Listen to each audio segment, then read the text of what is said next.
I am back. Excuse me.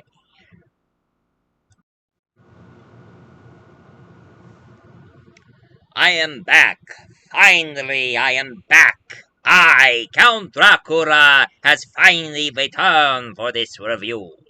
You know, ever since Multi-Voice Reviewer already reviewed this book, The Necroscope, I have decided not many people know about other vampire books in the Victorian.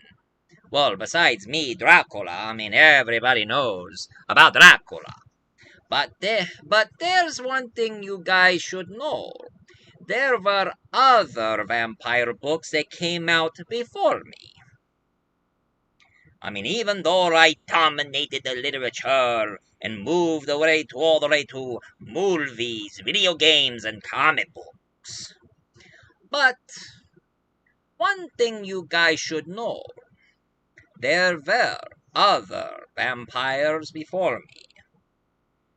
Therefore, I'm gonna talk about vampires in Victorian literature.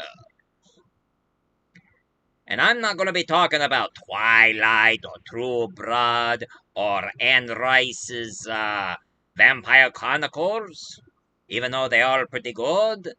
And I'm not gonna be talking about Stephen King's Salem's Lot. Oh, where did this come from?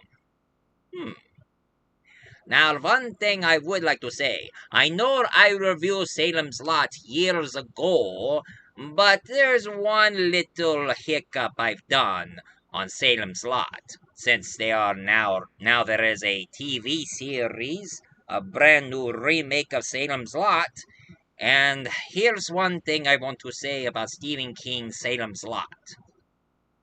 One thing I want to correct myself. You see, in the original novel, the vampire named Kurt Barlow, he did not look like Nosferatu. He wasn't bald, he didn't have pointy ears or two front sharp teeth, like Count Orlok from Nosferatu. And for those of you who wants to know what Kurt Barlow really looks like from the original novel, well, he looks more like, aristocratic gentleman, soft-spoken. That's exactly what Kurt Barlow really looks like from this book. Because for those of you who don't know, Salem's Lot was supposed to be Stephen King's theory. What if I, Dracula, didn't end up in England, but end up in Maine, in a small town called Salem's Lot? And you know, Salem's Lot's not the only vampire book. There's even Night Flyer, a vampire who flies around in an airplane. But it was a short story. But enough about the modern vampires.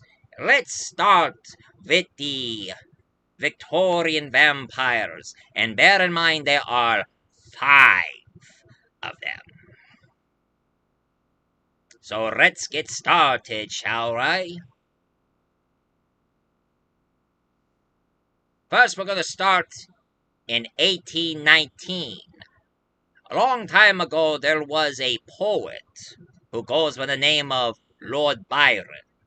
And one thing Lord Byron have done, he've written a poem about vampires. It was a short poem of a story, but his former friend, John Polidori, he wrote his first genuine vampire book ever written called Vampyre with a Y.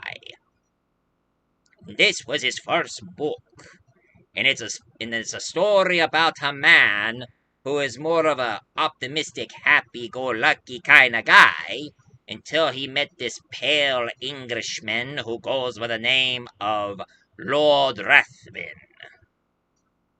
Now, of course, the story itself, it was the turning point of vampire literature. Because a long time ago, a lot of people always think that vampires are decayed, zombie-like bloodsuckers. But now we're just more clean and subtle and also pale. Because we don't go out in the sun. And all of you know why. Although, if you read the original novel, us vampires, we do go out in the sunlight. Except, the sun doesn't kill us. It just takes our powers away, our vampiric powers. But when the sun goes down, our powers come back.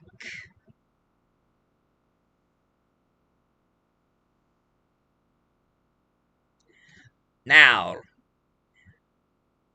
Lord Rathvin, one thing I know about him, he was an English gentleman, but he likes to marry women and treat them like their personal cattle.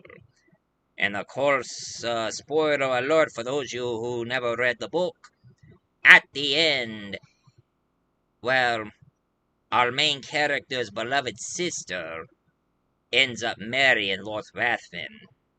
And he was trying to warn them about Rathvin, but nobody believes him.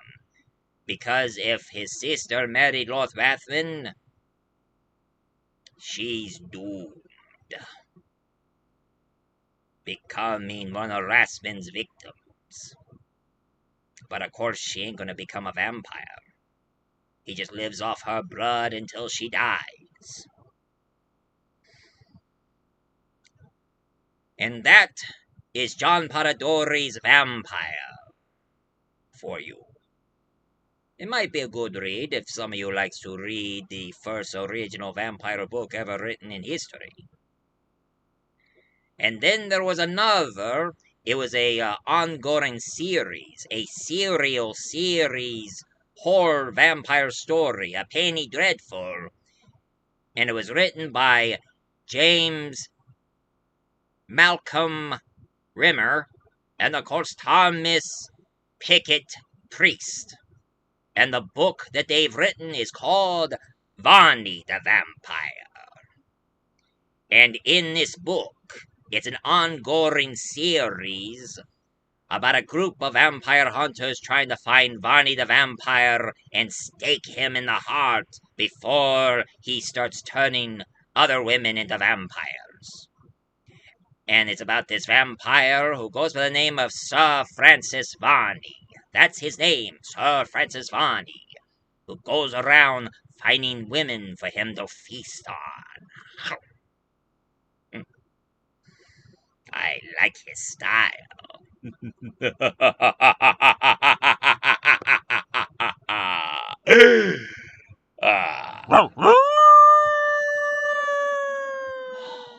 Listen to them, children of the night. What music they make.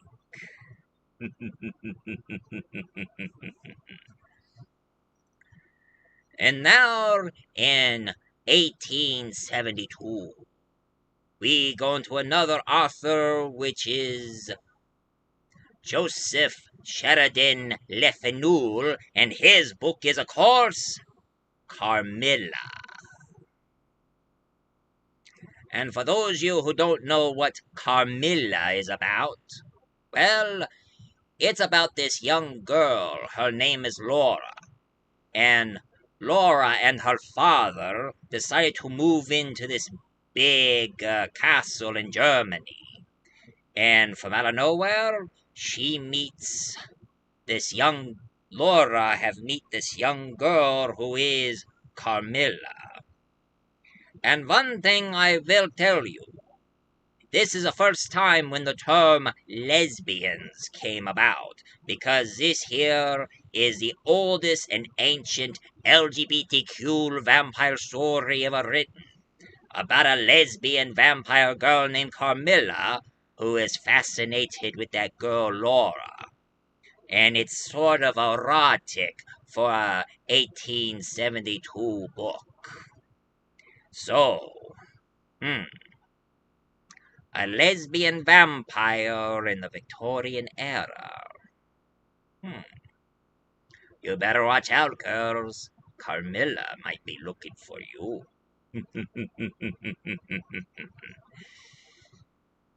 And then in 1885, at least it ain't 1985, because that's where Michael Ray Grimm, aka the Multi Voice, was born.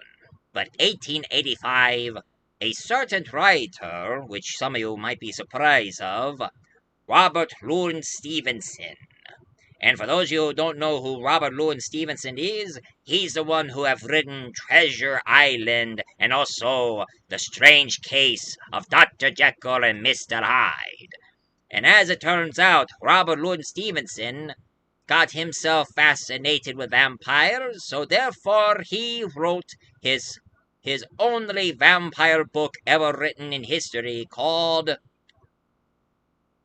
Olilla. Olilla. Olalla. That's her name, Olalla. And for those of you who don't know what's the story about, it's about this Scottish sailor who ends up in an island next to Spain. And he meets this vampiric girl named Olalla. And as you can see from the cover, Olalla is not like other vampire girls. You see, this book was a turning point of reluctant vampires. You see, Olalla, she hates being a vampire, but her mother and her brother, they love being vampires and love feasting people for their blood. But Olalla, on the other hand, she's trying to resist her temptation and try to be good and not live her entire life as a blood-sucking monster. So you should look up Olalla. It might be a very interesting story for you to read, my dear watchers. And now I save the best for last. In 1897, Bram Stoker's Dracula. Hey, look at this handsome devil. That's exactly what I looked like in the original novel. You see, I've been using this AI thing called Google Gemini, and one thing that they're really good at, they create designs of characters to show us what they really look like in the book.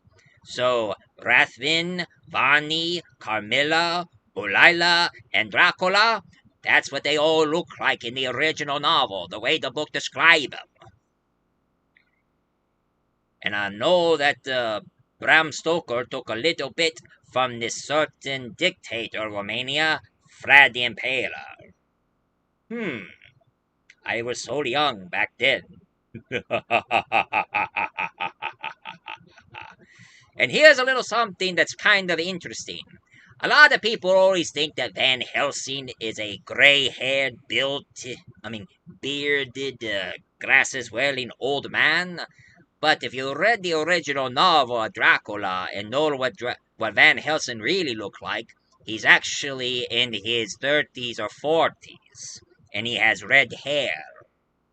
So Van Helsing looks more like this from the original novel.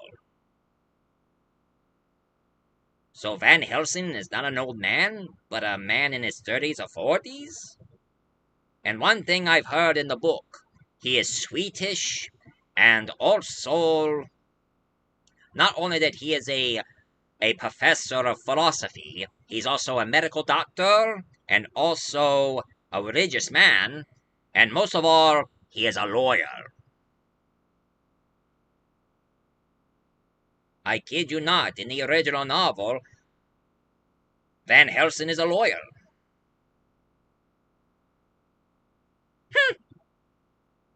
Imagine that. Anyway, this is my review for today. And if any of you enjoy these Victorian vampire literatures, please leave a comment down below and hit like and subscribe for more. And I will be back pretty soon, my dear watchers. So,